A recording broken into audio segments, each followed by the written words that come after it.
Hello everybody, we're gonna look at some chords today. We've looked at intervals, we've looked at the scales, and now we want to put some of these things together in order to create chords. What is a chord? So anytime that you play more than one note simultaneously, you're producing a chord, and it's going to be a little bit of a difference to that argument because you may not always play it at the same time. But basically, in that brief piece of time, you have 3 notes, 2 notes, 4 notes, 5 notes that are being played at a particular time. It's either going to be played together at the same time or separately, like an arpeggio.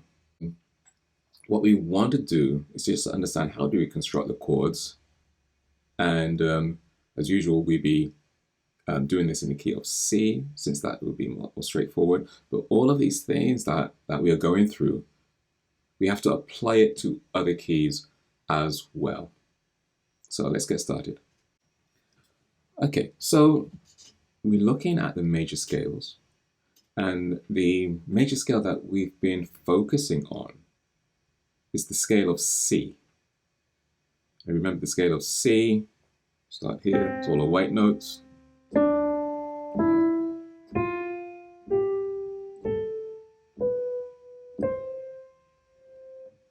Okay, that's your scale of C. Now, when you're constructing chords that have 3 notes, these are what we call triads. What you're really doing is you're taking a note, skipping the note following it, and then you're in the scale, and then you play the 3rd note in the scale, and then you play the 5th. So if you're doing it from the root, which is C, the root of your scale, you'd be looking at C, skip the D, you're going to be playing E, skip the F, and you will play the G. Okay. So basically, to get those triads, those basic triads, you're more or less skipping notes. You're doing every other note. That's probably what I should have said at first. You're playing every other note. Okay? No matter what it is, as long as it's in that scale and it's every other note, whether it's here, here, here, you're just skipping every other note. But you're playing those three notes for the chord. Okay, so we have that. Now the question is, what are these chords and what do they mean? What can we say about them? Okay, now there is a chart that you can look at, and that says the chords that you would play in the key of C. Okay, so you have from C, and each chord is going to be named according to the root of that chord, the root note. All right. So the first one is going to be the C major, which will have C, E, and G. And the next one would be D minor. Okay, D, F, and A. And then you have E minor, E, G, and B, F major, F, A, and C. You got G major, G, B, and D. And you have A minor, A, C, E, and you have B diminished, B, D, F. Now, the thing that you need to understand is that these chords are going to be in a particular order, okay? A particular order. It's going to be C, it's going to be, major. Your first one, your root, is always going to be major. So it's going to go major, minor, minor, major, major, minor, diminished. All right, and that should be on the chart as well. So you would understand that there is a pattern, and that's a pattern that you would need to learn. That when you learn that, it will also make finding chords in your scale that you're playing in a lot easier. But for now, since we're just looking at C, let's take a look at that. So we have the C major, D minor, E minor, F major, G major, A minor, and B diminished. And back to C major. Always note that there's that finished sound as well, that you're going home. All right, so we talked about intervals. So what I'm going to just look quickly is how we create that major chord. So if you remember, we had what we call a major third. And that major third from C is going to be simply the third note in that scale after C. So you're starting from C. So in the scale of C, that's the third. All right. Now, for the chord of C, we have C, E, and G. So G is a fifth away from C. 1, 2, 3, 4, 5. So you can think of a major chord as being a chord that has that first note. The second note is a major third away, and the last note is a fifth away. That would be a perfect fifth.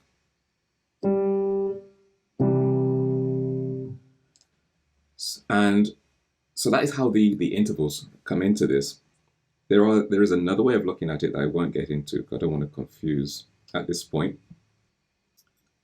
Right, so how do we form the D minor? So with the D minor, we know that this is D minor.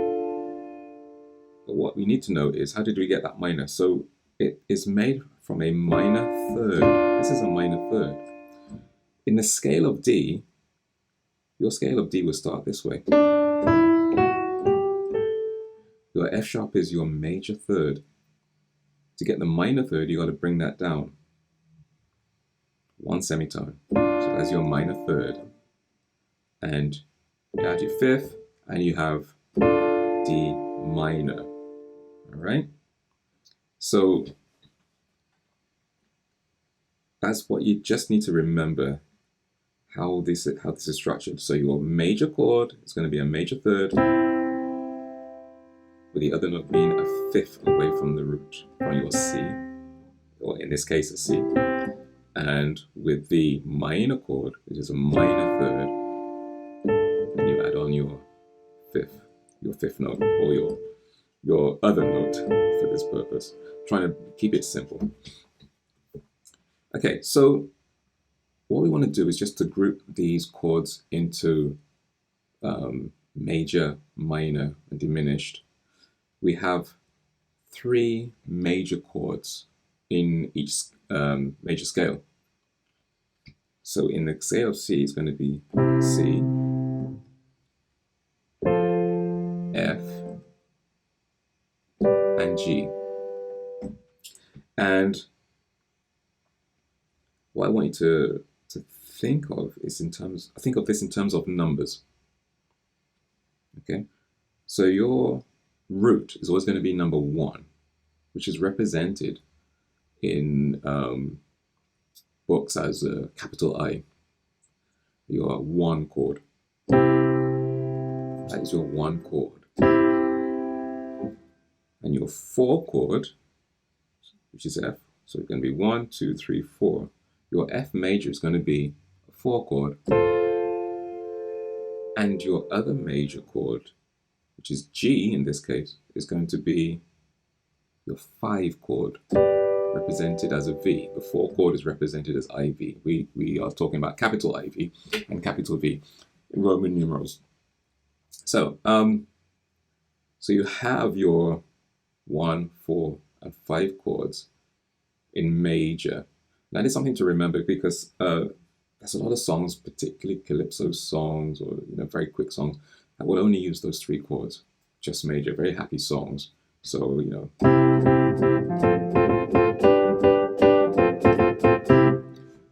And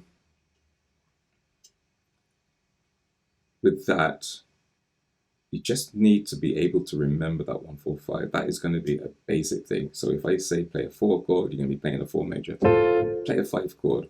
Play a 1 chord. Why is that important? Because if you want to play by ear or by memory, it is easier to use these numbers, because at some point you're going to be playing in a different key. You may okay. Let's talk about that made up calypso song.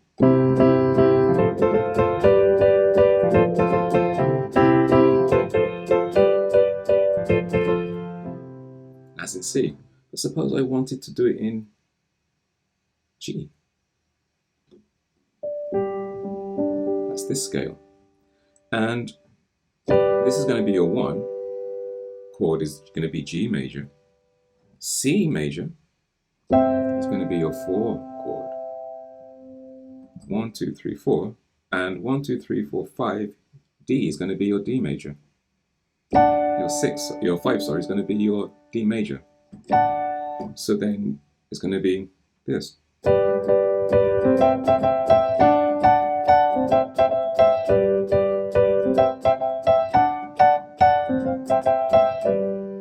Right.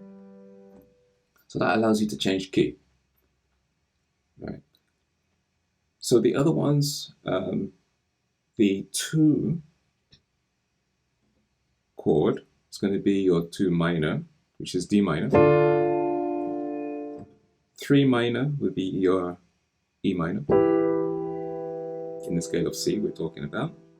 Your other minor is going to be 6, a very important chord. And those are your 3 minors. So we have 3 majors, 3 minors, and 1 diminished. Now, B diminished, it's a very unusual chord. And we would just use it not typically as a major, as a ordinary chord in a song, but as a chord that is used to change from one chord to another. So for example, I might be playing in F, and I might want to go to G. So I may go from G, go play a diminished chord, and then go to G.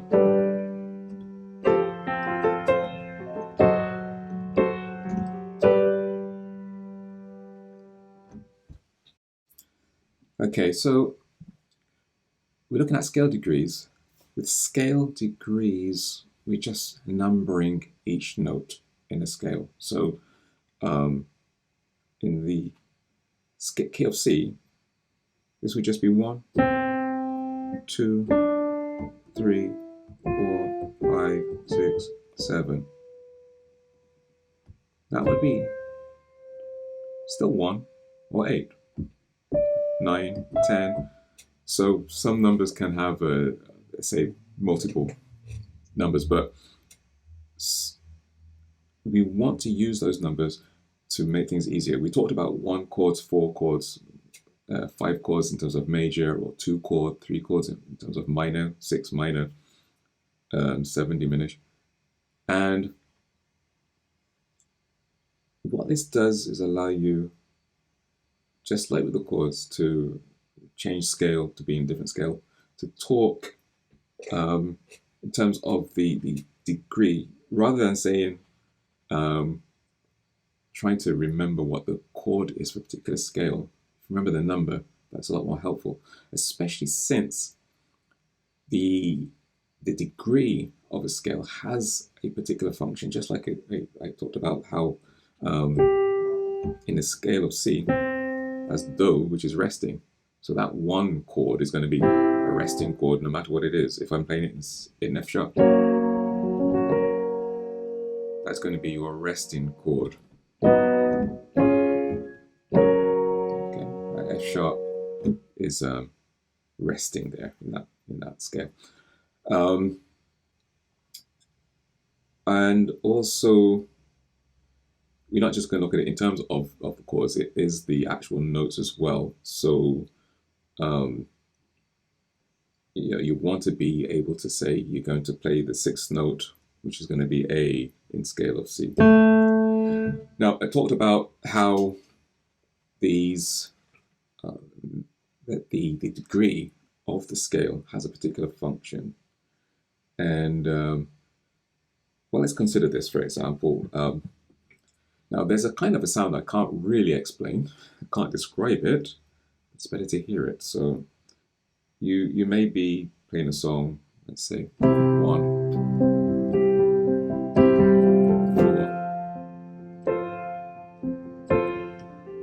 5, 1. And you can go around again and do this. 1,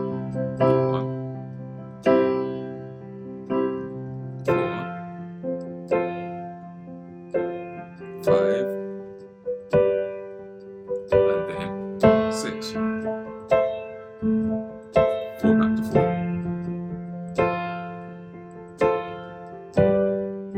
5, and then 1. So that 6 had a particular sound, and sometimes songs would normally end a phrase on that one chord, and sometimes if you want to give a different feel, you would play that 6 chord instead. Okay, so another song, we could apply that even to the nursery rhyme, I suppose. Mary had a little lamb, little lamb, little lamb. Mary had a little lamb. His face was white as snow. Mary had a little lamb, little lamb, little lamb. Mary had a little lamb. His face was white as snow. His face was white as snow. So you're on that 6 now. And let's do it again. His face was white as snow. And then we want to end it now by going back to the 1. His face is white as snow. And that is a feature that you hear very often in a number of songs, with bands playing and just want to kind of stretch or repeat an ending. If you want to repeat an ending, you throw in the 6. Doesn't matter what key you're in. It's not just A minor.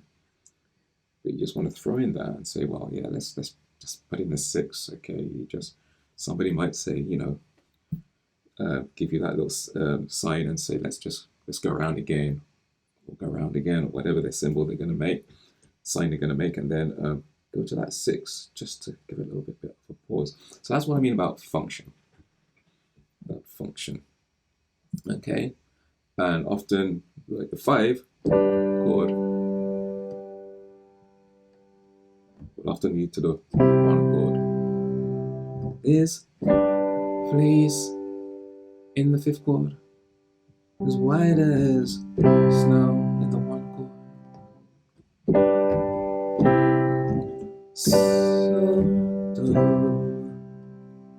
that's your so do, or in your ti do.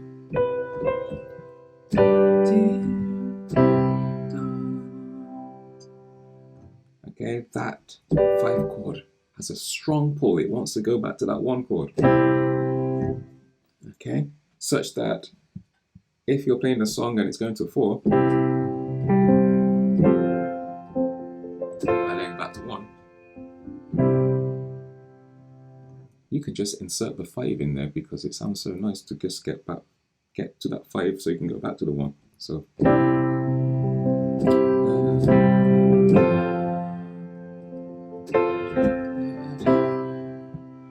let's do it with the 5 now.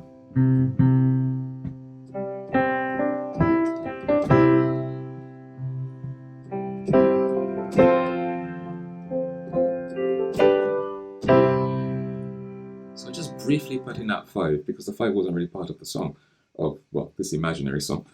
And so putting in that 5 just gives you somewhere to go through. It's just a route to go through to get to that one chord. Okay, so that is how we are using the numbers. This is really about the numbers at the moment, and the fact that the numbers are important because those numbers have a function.